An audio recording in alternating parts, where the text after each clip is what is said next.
आज तक रेडियो सुनता है सारा जहां।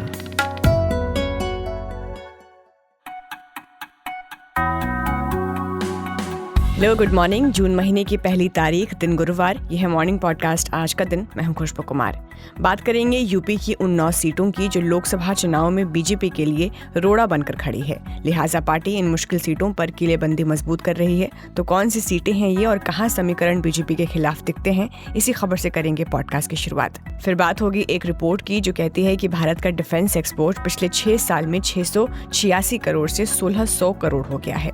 तो क्या कारण है इस इजाफे की और मेक इन इंडिया अभियान के लिए ये इजाफा कितना अच्छा संकेत है, सुनेंगे एक्सपर्ट से।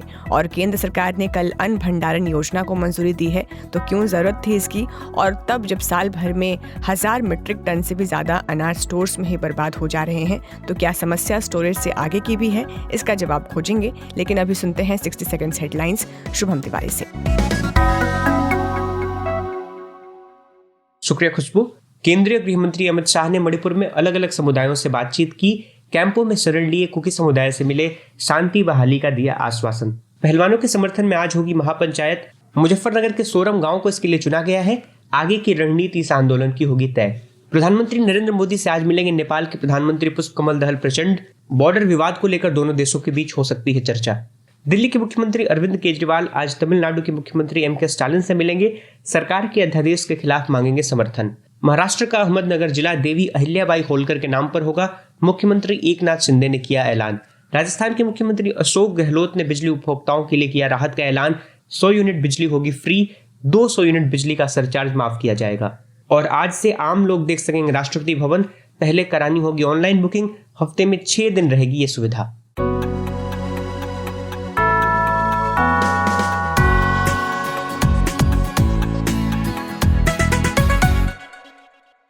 तो 2024 का लोकसभा चुनाव करीब है।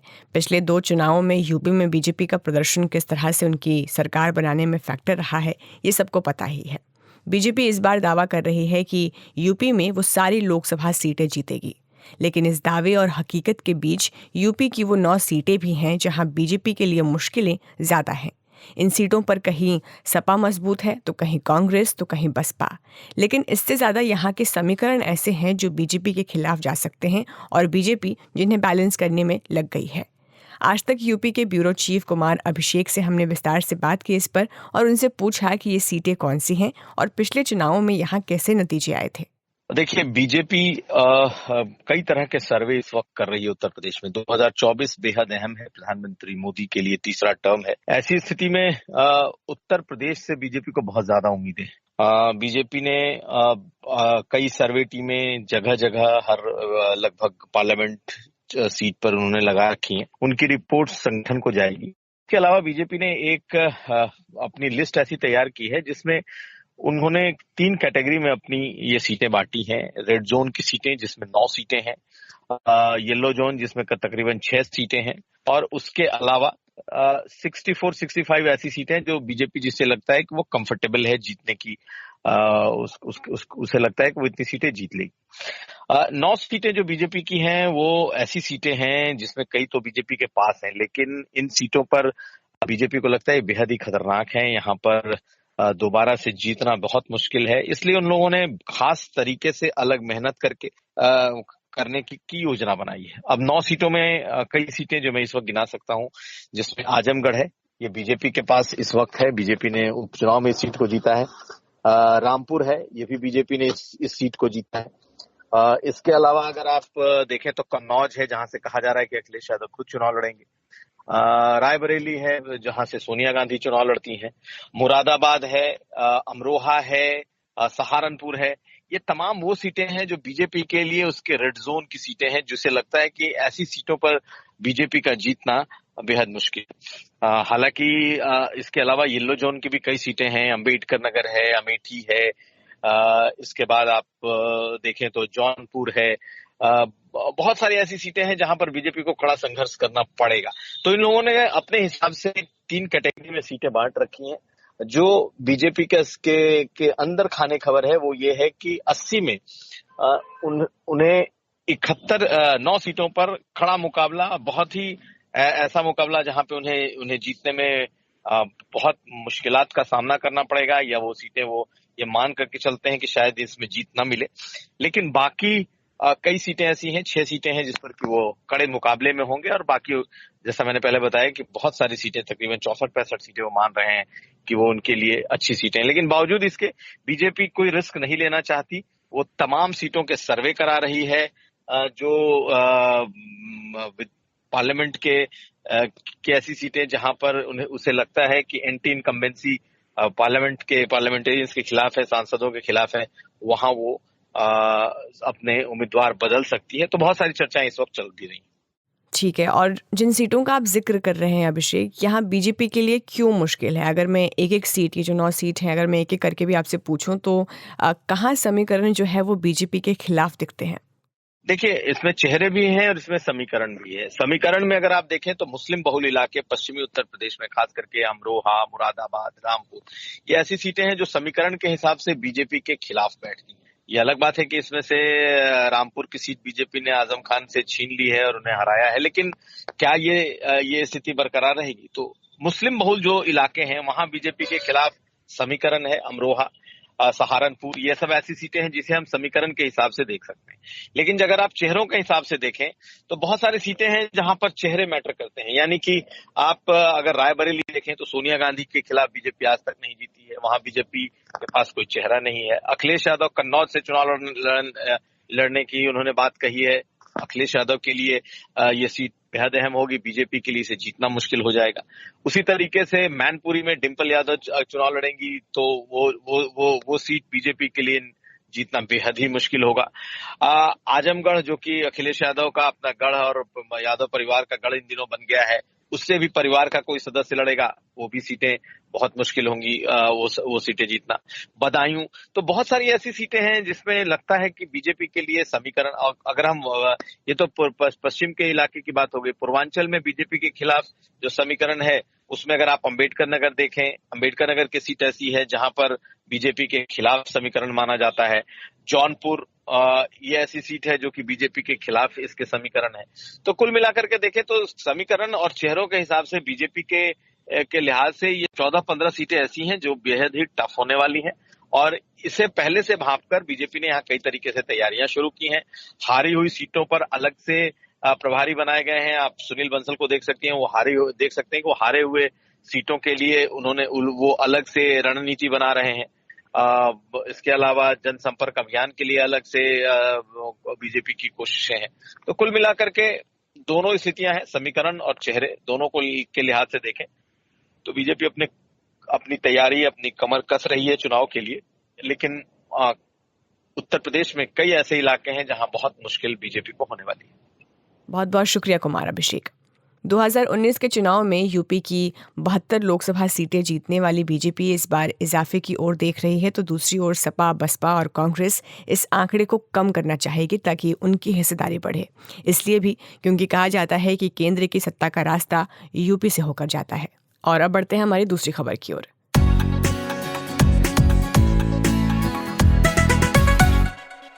2014 में केंद्र की मोदी सरकार आने के बाद मेक इन इंडिया सबसे ज़्यादा महत्वाकांक्षी प्रोजेक्ट बनकर आया।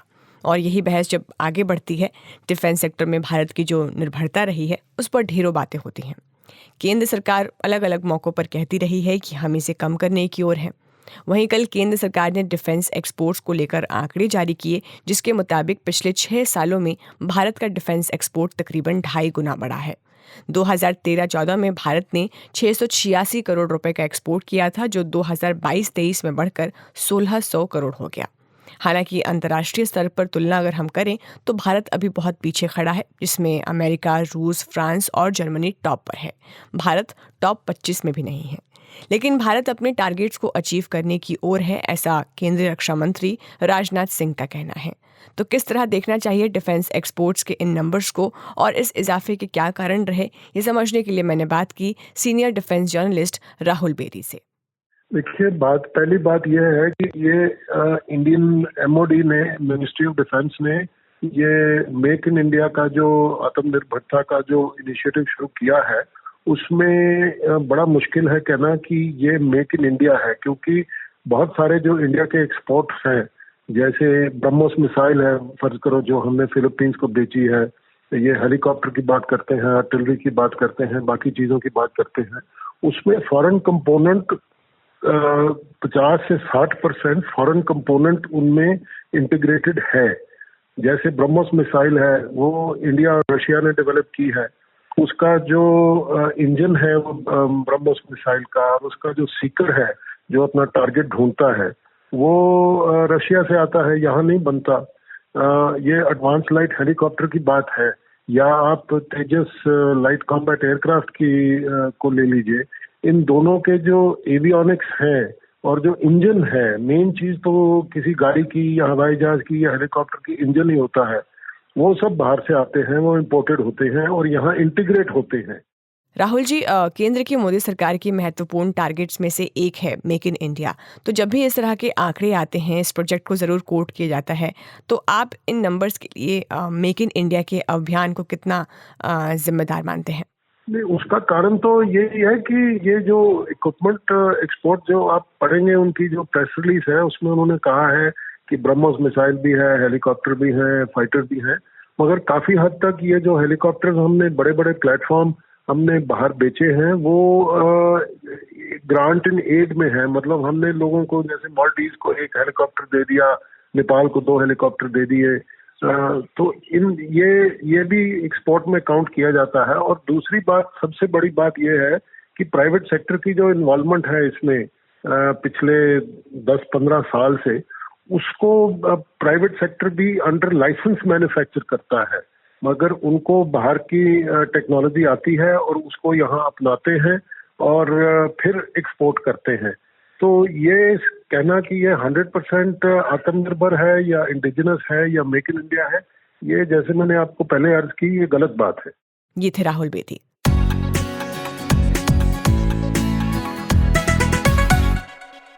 कल केंद्र सरकार ने कृषि और अनाज के रखरखाव से जुड़ी एक योजना को मंजूरी दी। नाम है अन्न भंडारण योजना। 1 लाख करोड़ रुपए खर्च करके इस योजना के तहत नए गोदाम, कस्टम हायरिंग सेंटर्स बनाए जाएंगे। एक कमेटी बनेगी जिसे कृषि मंत्री हेड करेंगे और इस योजना की देखरेख करेंगे। पैक्स, जो गांव के स्तर पर किसानों की मदद के लिए बनाए गए छोटे छोटे सेल्फ हेल्प ग्रुप्स हैं, ये योजना भी उसी के तहत इम्प्लीमेंट होगी। इस योजना का प्रभाव कितना होगा, कितनी सफल होगी, इसमें तो अभी वक्त है, लेकिन अभी इसकी ज़रूरत क्यों थी और केंद्र सरकार की ये योजना किसानों के लिए किस तरह फ़ायदेमंद हो सकती है, ये समझने के लिए मैंने बात की दीपा सिन्हा से, जो अम्बेडकर यूनिवर्सिटी दिल्ली में पढ़ाती हैं और इनका फूड और हंगर से जुड़े विषयों पर गहन रिसर्च है। जी, अभी तक जो हमें समझ आ रही है इस योजना में मेनली ये कह रहे हैं कि एक डिसेंट्रलाइज्ड रूप में भंडारण का जो फैसिलिटीज है वो बढ़ाया जाएगा पैक्स वगैरह के द्वारा। तो इसकी जरूरत तो है। और अगर क्योंकि अभी जो सारा भंडारण है वो बड़े बड़े हिसाब से होता है, दूर होता है, तो अगर ब्लॉक के स्तर पर, पंचायत के स्तर पर भंडारण की सुविधा हो तो किसानों के लिए भी फायदा होगा और कंज्यूमर्स के लिए भी फायदा होगा, क्योंकि वेस्टेज भी घटेगी और उससे दाम भी बहुत ज्यादा नहीं बढ़ेगा। लेकिन इसकी डिटेल अभी हमें देखना जरूरी है।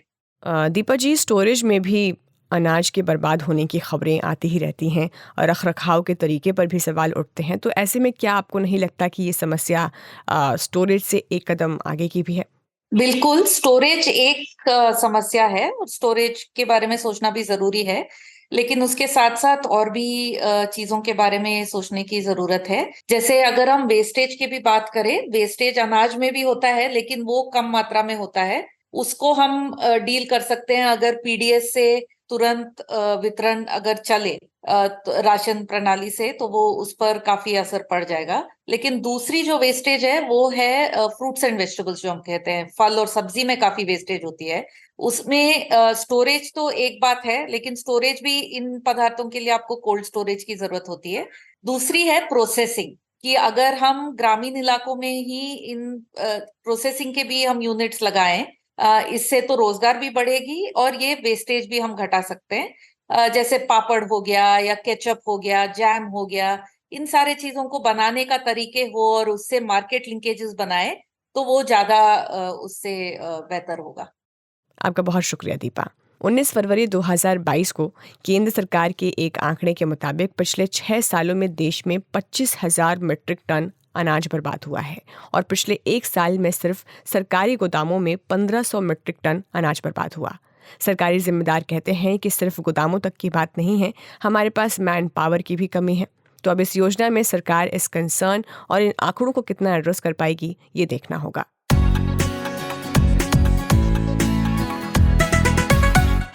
और अब वक्त हो गया है देश दुनिया के अखबारों के पन्ने पलटने का। मेरे साथ आज शुभम तिवारी जुड़ गए हैं। Good morning Shubham. Good morning Khushbu. पहलवान आंदोलन से जुड़ी एक खबर है और उससे मैं शुरुआत कर रहा हूँ। जनसत्ता के पहले पन्ने पर आज मुजफ्फरनगर में एक महापंचायत होने वाली है और इसमें 5 राज्यों के, जिसमें कि उत्तर प्रदेश, हरियाणा, पंजाब, राजस्थान और दिल्ली के अलग अलग खाप पंचायतों से आए हुए प्रतिनिधि इस खाप पंचायत में हिस्सा लेंगे। और इसमें पहलवानों के आंदोलन का आगे का स्वरूप क्या होगा, किस तरीके से इस आंदोलन को और तेज किया जाए, इस पर बातचीत की जाएगी। भारतीय किसान यूनियन के अध्यक्ष नरेश टिकैत की मौजूदगी में ये बैठक होगी। और ध्यान रहे, नरेश टिकैत ही वो व्यक्ति हैं जिनके समझाने के बाद पहलवानों ने ये तय किया कि वो फिलहाल मेडल को विसर्जित नहीं करेंगे और उन्होंने उन मेडल्स को नरेश टिकैत को फिलहाल सौंपा हुआ है। और पूर्वी लद्दाख में जो विवाद है भारत और चीन के बीच, इसको लेकर कल डिप्लोमेटिक लेवल पर, राजनयिक स्तर पर एक बातचीत हुई नई दिल्ली में और इसमें दोनों पक्षों ने एलएसी के आसपास यानी लाइन ऑफ एक्चुअल कंट्रोल के आसपास जिन विषयों पर विवाद है उस पर एक सहमति बनाने की कोशिश की। हालांकि बैठक के बाद विदेश मंत्रालय की ओर से जारी बयान में ये कहा गया है कि दोनों देश अभी 19वें दौर की जो चीफ कमांडर स्तर की बातचीत है उसको बहुत जल्द आयोजित करेंगे और डिप्लोमेटिक स्तर पर भी और मिलिट्री के स्तर पर भी बातचीत दोनों देशों के बीच में जारी रहेगी। एक खबर इलाहाबाद हाई कोर्ट के हवाले से आई जहां पर उन्होंने मस्जिद कमेटी की याचिका को खारिज कर दिया। श्रृंगार गौरी में पूजन के अधिकार को लेकर सुनवाई न हो, ऐसी मस्जिद कमेटी की मांग थी और इस पर कोर्ट ने यह तय किया है कि सुनवाई जारी रहेगी। खुशबू, एक खबर मौसम को लेकर। दिल्ली में इस बार जो मई का महीना रहा, जो कल खत्म हो गया और आज से जून शुरू हो गया, वो करीब 36 साल में सबसे ठंडा रहा, गर्म नहीं रहा। मौसम विभाग ने बताया कि इस साल मई में जो एवरेज मैक्सिमम टेम्परेचर रहा वो 36.8 यानी 36.8 डिग्री सेल्सियस रहा, जो 1987 के बाद से सबसे कम है। और दिल्ली में मई में सिर्फ 2 दिन अधिकतम तापमान 40 डिग्री से ऊपर दर्ज किया गया और सिर्फ 2 दिन शहर के कुछ हिस्सों में लू चली। मई में आमतौर पर तो भीषण गर्मी पड़ती है, लेकिन इस बार स्थिति कुछ अलग रही। और मैं भास्कर अखबार शुभम पढ़ रही हूँ। यहाँ पर 2 खबरें मैंने अभी पढ़ी और एक स्पोर्ट्स की दुनिया से जुड़ी हुई है और एक अर्थव्यवस्था से जुड़ी हुई है। तो सबसे पहले मैं स्पोर्ट्स वाली आपको खबर बताती हूँ। पाकिस्तान को अब ये गारंटी देनी होगी कि अक्टूबर में जो वनडे वर्ल्ड कप होना है उसमें उसकी टीम भारत आ रही है या नहीं आ रही है। इस पर पाकिस्तान क्रिकेट कंट्रोल बोर्ड से आश्वासन लेने के लिए जो इंटरनेशनल क्रिकेट काउंसिल के अध्यक्ष हैं और सीईओ हैं वो लाहौर पहुंचे हैं। तो जो वनडे वर्ल्ड कप है वो 5 अक्टूबर से भारत में होना है। और हाल ही में जो पीसीबी के अध्यक्ष थे नज़म सेठी, उन्होंने कहा था कि अगर टीम इंडिया एशिया कप के लिए पाकिस्तान का दौरा नहीं करती है तो पाकिस्तान भी वर्ल्ड कप का दौरा नहीं करेगा। अखबारों में राहुल गांधी का वो बयान भी प्रमुखता से लिया गया है जिसमें उन्होंने ये कहा कि विपक्ष अगर ठीक से एकजुट हो जाए तो भारतीय जनता पार्टी को हराया जा सकता है। राहुल गांधी फिलहाल अमेरिका के दौरे पर है और वहाँ पे अलग अलग कार्यक्रमों के बीच में उन्होंने ये बातचीत की। केंद्रीय गृह मंत्री अमित शाह जो कि मणिपुर के दौरे पर हैं और यहाँ उन्होंने मैतेई और कुकी समुदायों में एक सहमति बनाने का प्रयास किया है। इसके लिए जो अलग अलग स्टेक होल्डर्स हैं जिनके बीच में अविश्वास घर कर गया है, उनसे उन्होंने बातचीत की। और कल अमित शाह ने कांगपोकपी में स्थित जो कुकी समुदाय के राहत कैंप हैं वहां का दौरा किया और जनसत्ता का ये कहना है कि मैतेई और कुकी समुदाय के बीच एक न्यूनतम सहमति की जमीन बनाने के लिए 3 आयाम पर काम किया जा रहा है। कुछ खबरें मैं खुशबू संक्षिप्त में बताता चलूं। महाराष्ट्र के मुख्यमंत्री एकनाथ शिंदे ने ये घोषणा की है कि अहमदनगर जिले का नाम अब अहिल्यानगर किया जाएगा। 18वीं सदी की इंदौर राज्य की प्रसिद्ध शासक अहिल्या देवी होलकर के नाम पर यह नाम रखने पर सहमति बनी है। कांग्रेस पार्टी के अध्यक्ष मल्लिकार्जुन खड़गे आज पार्टी कार्यकर्ताओं से मुलाकात करेंगे। पार्टी के मुताबिक कोई भी कार्यकर्ता बिना पहले से समय लिए, बिना अपॉइंटमेंट लिए भी मल्लिकार्जुन खड़गे से जाके मिल सकता है। मल्लिकार्जुन खड़गे इससे पहले भी कई एक बार पार्टी दफ्तर में कार्यकर्ताओं से मिल चुके हैं। पंजाब के मुख्यमंत्री भगवंत मान ने एक गंभीर आरोप वहां की पूर्व मुख्यमंत्री और कांग्रेस के नेता चरणजीत सिंह चन्नी पर लगाया। मान के मुताबिक चरणजीत सिंह चन्नी के जो भतीजे हैं उन्होंने सरकारी नौकरी दिलाने में मदद के लिए क्रिकेटर जसविंदर सिंह से 2 करोड़ रुपए मांगे थे। इस पर फिलहाल चेन्नई की ओर से कोई प्रतिक्रिया नहीं आई है। पूर्व मुख्यमंत्री सचिन पायलट के एक बयान को हिंदुस्तान अखबार ने अपने पहले पन्ने पर जगह दी है, जहां उन्होंने ये कहा है कि जनता से जुड़े हुए किसी भी मुद्दे पर कोई समझौता नहीं किया जाएगा, क्योंकि उन्होंने जो मांग रखी थी, चाहे वो पूर्ववर्ती जो पहले की सरकार है उसके भ्रष्टाचार को लेकर, या फिर मौजूदा सरकार में जो भ्रष्टाचार के आरोप हैं उसको लेकर उस पर एक जांच की मांग, उस पर दिया गया उनका अल्टीमेटम खत्म हो रहा है। और इस पर पायलट ने कहा है कि वो किसी भी तरीके से इन मांगों से पीछे नहीं हटेंगे, वे बस ये इंतजार कर रहे हैं कि राज्य सरकार इस पर क्या कार्रवाई करती है। एक खबर चलते चलते, आज वर्ल्ड मिल्क डे है और हिंदुस्तान ने एक बड़ी इंटरेस्टिंग सी जानकारी लगाई है। उन्होंने ये बताया है कि कभी भारत दूध की कमी वाले देशों में गिना जाता था, लेकिन अब भारत दुनिया का सबसे बड़ा दूध उत्पादक है। वैश्विक दूध का जो उत्पादन है उसमें 23% हिस्सा भारत का है और देश में रोजाना दूध की खपत भी लगातार बढ़ी है।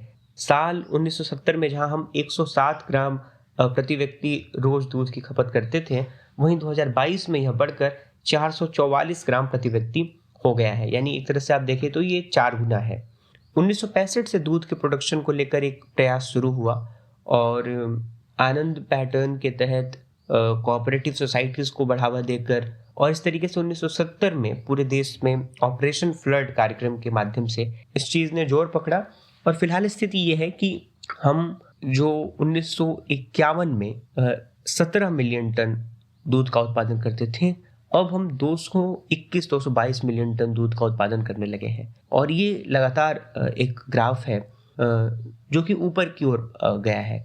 2001 से 20 सालों की तुलना भी अगर आप कर लें तो 2001 में हम 80 मिलियन टन के आसपास दूध का उत्पादन करते थे और आज दूध का उत्पादन हम 221 मिलियन टन कर रहे हैं, यानी कि ये करीब 3 गुना अधिक हम दूध का उत्पादन कर रहे हैं। और दूसरी खबर ये है कि फाइनेंशियल ईयर 2023 में जीडीपी ग्रोथ घटकर 7.2% पर आ गई है, जो फाइनेंशियल ईयर 2022 में 9.1% पर थी। और वहीं जनवरी मार्च तिमाही में जो भारत की जीडीपी ग्रोथ है वो 6.1% पर पहुंच गई है। तो आरबीआई ने जो एक दिन पहले अपना एनुअल रिपोर्ट जारी किया था, उसमें उन्होंने 5.1% की दर से बढ़ने का अनुमान लगाया था। तो इस बार जो आंकड़ा आया जीडीपी का, वो आरबीआई के अनुमान से ज़्यादा बढ़ी है। अंतर्राष्ट्रीय खबरों की अगर मैं बात करूं तो सूडान में जो संघर्ष चल रहा है, वहाँ की पैरामिलिट्री और आर्मी के बीच में, उस संघर्ष पर फिलहाल सहमति की कोई भी स्थिति बनती हुई नहीं नजर आ रही है।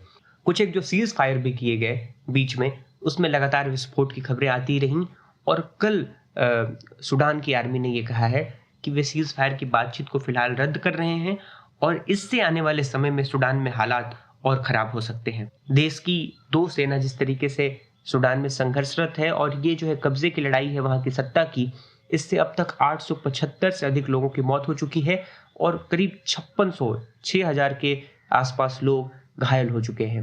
यूनाइटेड नेशंस के मुताबिक करीब 14 लाख लोग अब तक विस्थापित हो चुके हैं। अफ्रीकी देश जिम्बाब्वे में 23 अगस्त को राष्ट्रपति और संसदीय चुनाव होंगे। जिम्बाब्वे फिलहाल भयंकर आर्थिक संकट से जूझ रहा है और जो 2018 में मौजूदा राष्ट्रपति है इमरसन मानंगग्वा, वे वहां पर चुने गए थे। वे अपने दूसरे कार्यकाल की इस्तीफा मांग करेंगे। उनका जो चुनाव है वो एक सैन्य तख्तापलट के बाद हुआ था, जिसमें 2017 में जो वहाँ के राष्ट्रपति थे रॉबर्ट मुगाबे, उनको हटा दिया गया था।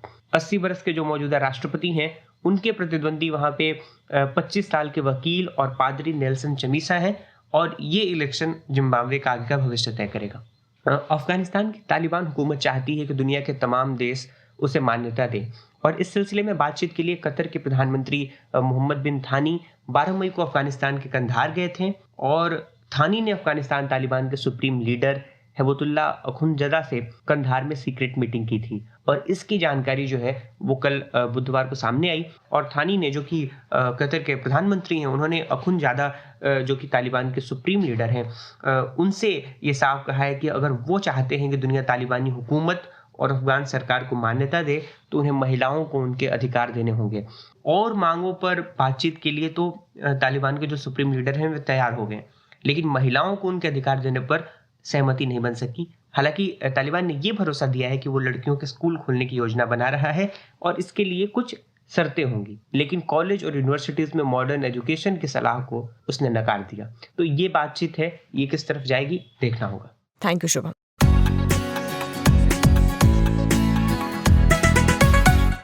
और अब जून महीने की पहली तारीख का इतिहास भी जान लेते हैं। तो 2001 में आज ही के दिन नेपाल के राज परिवार का जनसंहार हुआ था। प्रिंस देवेंद्र ने राजा रानी समेत 9 लोगों को गोली मार दी थी। महान वैज्ञानिक थॉमस अल्वा एडिसन को अपना पहला पेटेंट 1 जून 1869 को इलेक्ट्रिक वोट रिकॉर्डर के लिए मिला था। और आज ही के दिन 1929 में एक्ट्रेस नरगिस का जन्म हुआ था। और आज ही के दिन 1926 में हॉलीवुड एक्ट्रेस मर्लिन मुनरो का भी जन्म हुआ था। तो इसी जानकारी के साथ पॉडकास्ट आज के दिन में फिलहाल इतना ही। आपसे कल शुक्रवार को होगी मुलाकात। इस पॉडकास्ट को प्रोड्यूस किया है रोहित त्रिपाठी ने। साउंड मिक्सिंग का जिम्मा था नितिन रावत के पास। खुशबू कुमार के साथ थे आप। नमस्कार।